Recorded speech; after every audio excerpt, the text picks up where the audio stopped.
नमस्कार, मी मेघनाज किचनमध्ये तुमचं स्वागत आहे। तर आज मी इथं तुम्हाला सँडविच बनवून दाखवणार आहे।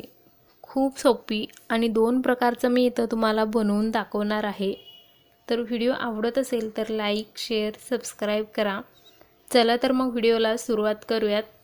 त्यासाठी मी इथं उकडलेले बटाटे घेतलेले आहेत आणि चवीपुरतं मीठ, लाल तिखट, थोडंसं कोथिंबीर, थोडंसं कांदा घेतलेला आहे आणि सोबतच थोडंसं जॅम वगैरे घेतलेले आहेत। चला तर मग सँडविच बनवायला सुरुवात करूयात। त्यासाठी मी इथं ब्रेड घेतलेले आहेत। ब्रेड आहे तो तुम्ही इथं कोणतंही घेऊ शकता आणि त्याचे कडे जर तुम्हाला काढायचे असतील तर काढू शकता, तर मी इथं नाही काढत आहे, तसंच वापरायचं आहे। आणि त्यानंतर आता आपल्याला इथं हे बेसनाचं बॅटर आहे तो तयार करून घ्यायचा आहे। तर एका भांडीमध्ये बेसन घ्यायचं आहे, त्याच्यामध्ये जिरा घालायचं आणि थोडंसं चवीपुरतं मीठ आणि थोडंसं साधारण 1 पाव चमचा एवढं बेकिंग सोडा याच्यामध्ये घालून घेतलेला आहे। तर हे एकदा छान असं पहिलं मिक्स करून घ्यायचं आणि नंतर थोडंसं पाणी घालून हे आपल्याला थोडंसं घट्ट आणि थोडंसं पातळ असं आपल्याला हे बॅटर आहे तो तयार करून घ्यायचा आहे।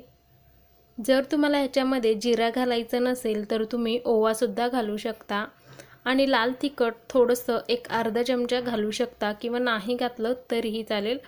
तर मी इथं थोडंसं लाल तिखट घालून घेतलेलं आहे। तर आता आपण थोडंसं पाणी घालून ह्याच्यामधले सगळे गुठळ्या काढत ह्याचं इथं आपल्याला सँडविचसाठीचं बॅटर आहे तो तयार करून घ्यायचा आहे। तर आज आपण इथं सँडविचचे पकोडे बनवणार आहोत। तुम्ही ह्याला सँडविच म्हणू शकता किंवा सँडविच पकोडेसुद्धा म्हणू शकता। तर थोडंसं पाणी घालून ह्या पद्धतीचं मी बॅटर आहे तो तयार करून घेतलेला आहे।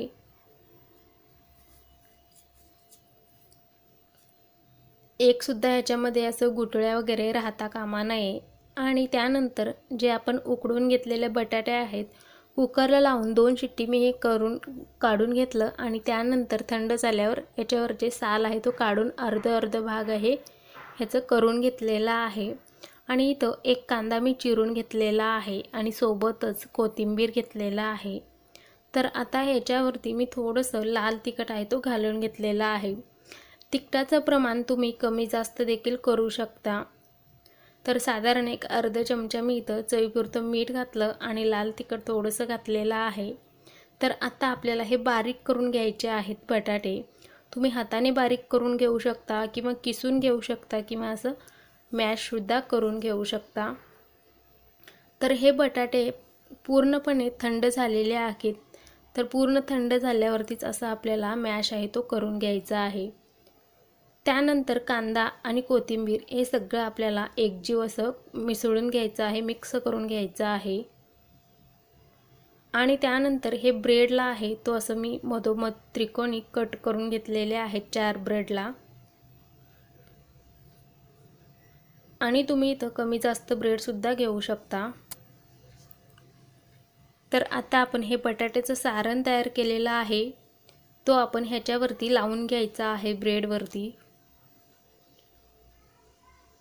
तुम्ही इथं बघू शकता अशा पद्धतीचं मी तुम्हाला एक करून दाखवलेला आहे। पहिलं ब्रेडला बटाट्याचं सारण लावलं, त्यानंतर दुसरा ब्रेड त्याच्यावरती ठेवून दिलं। अशा पद्धतीचं एक मी इथं करून घेतलं आणि त्यानंतर दुसरे ब्रेडसुद्धा इथं कट करून घेत आहे। तर आता आपल्याला दुसरं सँडविच बनवण्यासाठी एक इथं ब्रेड घ्यायचा आहे आणि त्याच्यावर मी इथं जॅम लावून घेत आहे। तुम्ही कोणतंही जॅम इथं घेऊ शकता किंवा लहान मुलांना जर बटाट्याच्या सारणाचं सँडविच पकोडा आवडत नसेल तर तुम्ही अशा पद्धतीचं जॅम लावायचं किंवा टोमॅटो सॉस लावलं तरीही चालेल।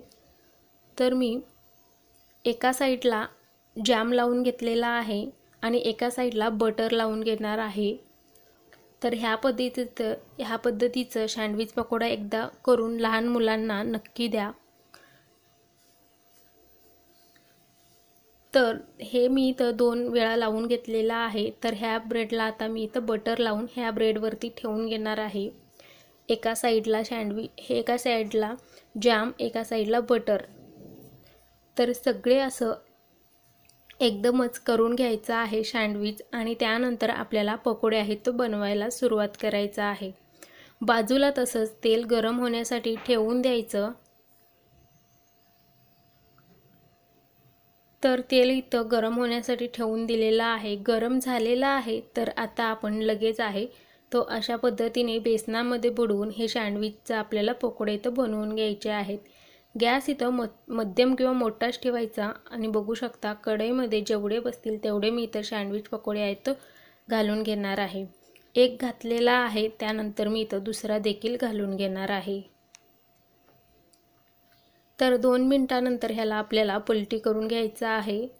बघू शकता खूप छान दिसत आहे आणि हे बेसनाचं सारण बनवलेलं होतं तर तेवढं घट्टही नाही तेवढं पातळ नाही, मध्यम असं झालेलं आहे। नाहीतर बेसनाचं जे वरचं आहे तो खूप असं घट्ट झालं की सगळं बेसन लागतं। तर सगळे मी इथं बनवून तयार करून घेतलेलं आहे। तर तुम्ही सुद्धा अशा पद्धतीचे 2 प्रकारचे सँडविच पकोडे घरात नक्की करा आणि सगळ्यांना खूप आवडेल। तर व्हिडिओ आवडला असेल तर लाईक, शेअर, सबस्क्राईब करा। पुन्हा भेटूया पुढच्या व्हिडिओमध्ये, तोपर्यंत बाय बाय।